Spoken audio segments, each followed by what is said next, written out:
Hey there, happy day 704 of What's She Up To Now? Sharon Horne-Ellstrom here, documenting my journey from offline brick and mortar corporate world to the online world of business in my pajamas. Yes, I am in my pajamas. I've been sick for just over a week now with the flu, influenza A. Thank you very much. I think I might have started it. Don't know where I got it, but who knows anyway. I think I probably started it and got the whole family sick over the holiday. So actually my whole immediate family didn't, and then got my son-in-law's family sick because they went down to Florida for Christmas and spread it down that way. And so it's just been kind of a sharing the not so fun love with respect to illness. I'm actually starting to move slowly today, getting back a little bit on track, feeling like I might live. I've always felt like I was going to live. I just felt miserable. Now I'm just getting a little bit more energy and feeling a little bit better. So I'm starting to move slowly. Thinking about launching a 10-day challenge that teaches people how to do challenges for their group, for their people, to build their own following or to attract customers to them as a lead magnet, how to use challenges as a lead magnet. And I created a 10-day challenge that walks you through the steps to do that. And I think that next Monday, I will launch that, roll that out, and do a small group through that just to test the waters. I want to listen to it. I did it last year as part of another training. Somebody had asked me if I would do a how to do challenges course for them. So they wanted it to be a 10-part course. So I made a 10-part course on how to do challenges, how to actually run your own challenge. So I want to review that, clean that up a little bit, and turn that into my own way to generate leads and create my own lead magnet. So in order to do that, I'm going to clean it up and I'm going to teach other people how to do it as well. So I want to take a group through that starting on Monday. So I'll announce that today. I'm not sure how I'm going to announce it. I might just invite a few key people instead of announcing it widespread. I might just invite a few people. If that's something you might be interested in, learning how to do your own challenges, hit me up in the comments below. Just message me and I will for sure invite you. I want people that want to do it and that can understand how that could totally benefit them by attracting the people that they truly want to work with into their world, into their circle of influence. So I want to start that Monday. And partly because I want to go through it and review it myself. I want to add captions. I want to probably edit the videos or reshoot several of them. I did it over a 10-day period, and this is how I create everything these days. And my challenge is just to let you in on the hidden secret of the world. I announce that I'm going to do a challenge, and then every day I actually create and participate in the challenge myself. And that's my strategy for quickly and easily creating challenges with groups of people to get the best results out of that challenge. Is it always super smooth? Nope. It's always live though and in person and entertaining. Sometimes it's very entertaining, especially if I'm sick or I have something else going on. It can be interesting. So I want to go through and maybe clean this one up and make it more of an ongoing lead magnet for myself in 2020. 2020, I want to simplify some things and make things easier and more automatic.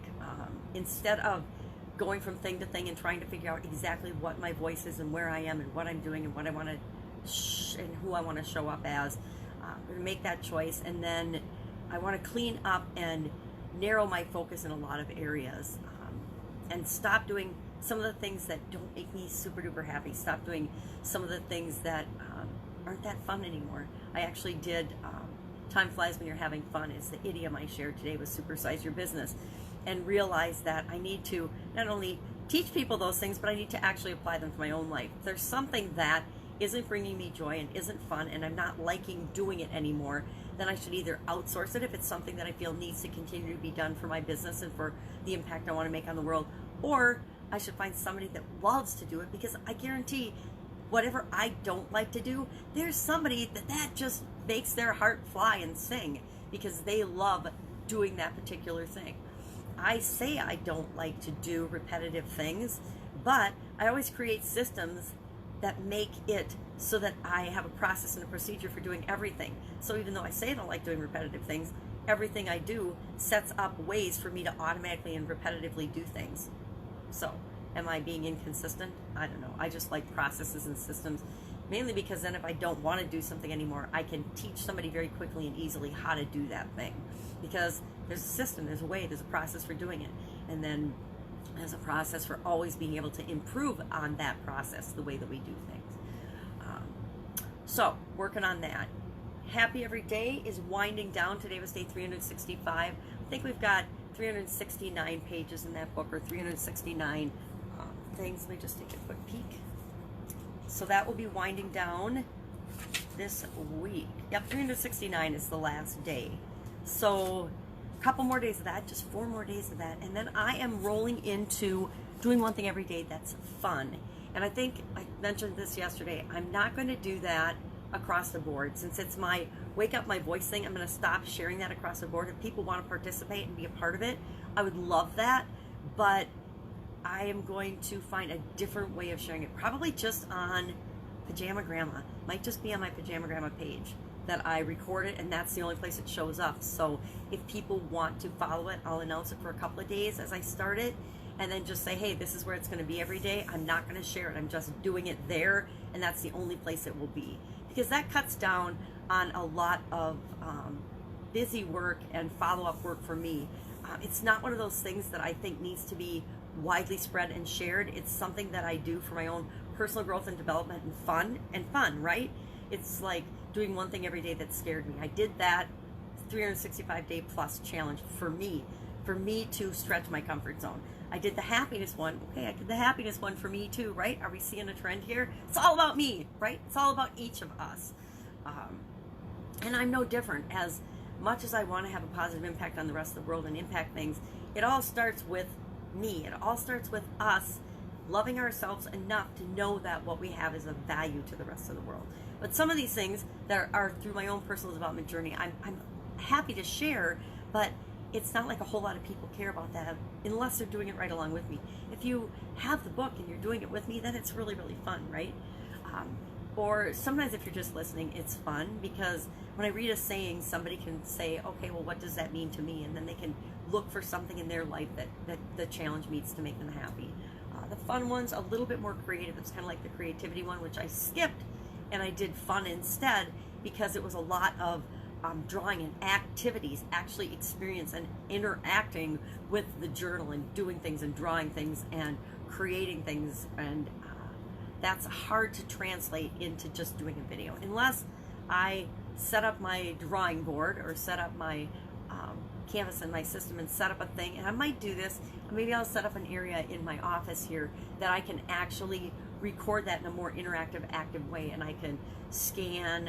I don't have a scanner anymore. I admit I threw away my printer and scanner because I was too dependent on printing. I used to be one of those people that printed out everything and then just piled up tons and tons of papers and never really used them.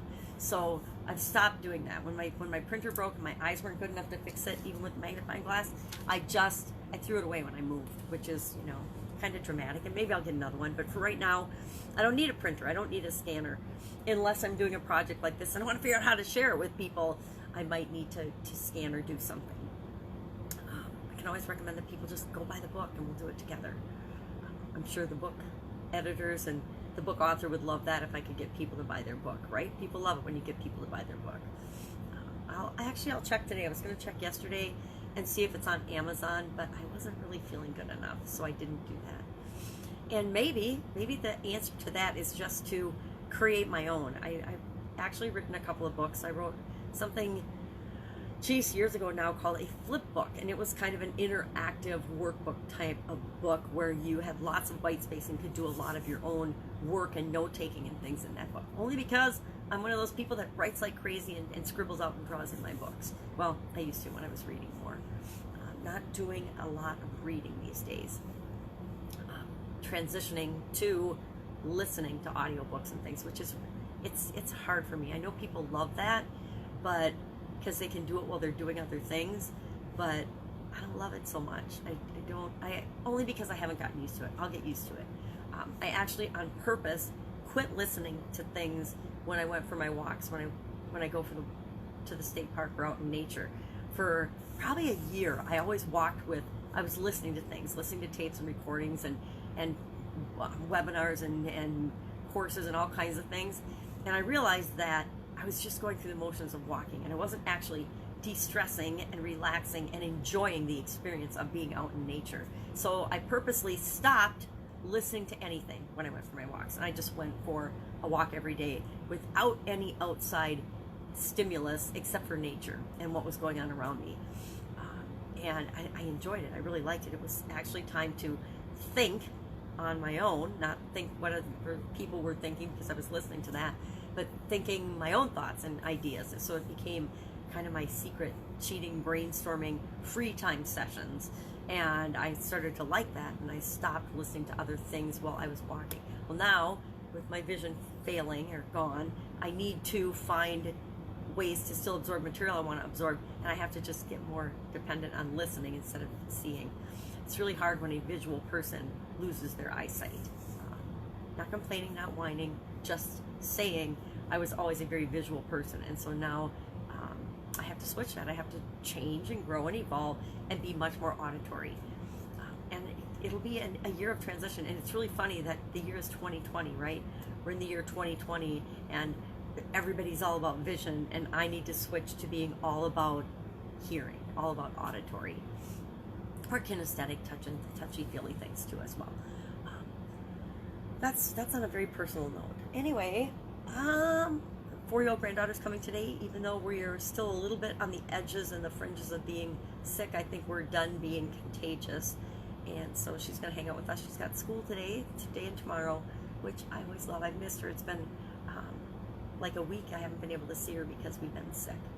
So have an absolutely amazing day. If I can help you in any way, hit me up in the comments below. If you want to participate in the how to learn to do challenges in 10 days, I guarantee that by the end of the 10-day challenge, you will have your own challenge for your people, for your group, for the people that you want to reach done. If you do one little thing a day, remember with me, it's just one little thing a day. It's not a huge thing. It's not like, okay, I love the one funnel away challenge, but the one funnel away challenge, I'm talking, you need 3 hours, easily 3 hours a day or more to dedicate to that 30-day challenge. Most people don't get through that challenge, which is intentional, by the way, because they want you to go through it over and over and over again. I want you to get the result that I'm telling you you're going to get. I want you to have it done by the time you're done with the 10 days. So guarantee that when you go through the 10-day challenge, if you do each day, and each of the videos are under 10 minutes, if you do it each day, my video is 10 minutes or less. And if you do it each day, you will have your own challenge done and mapped out. And you could actually roll it out the next week if you want. You'll be ready to go with it. So I want to walk some people through that. If you want to participate, hit me up, let me know. Otherwise, have an absolutely amazing day, and I'll of course be with you tomorrow to let you know what I'm up to, what's going on, what's working, what's not, and guess how I think about it and feel about it, because that's as important as what's actually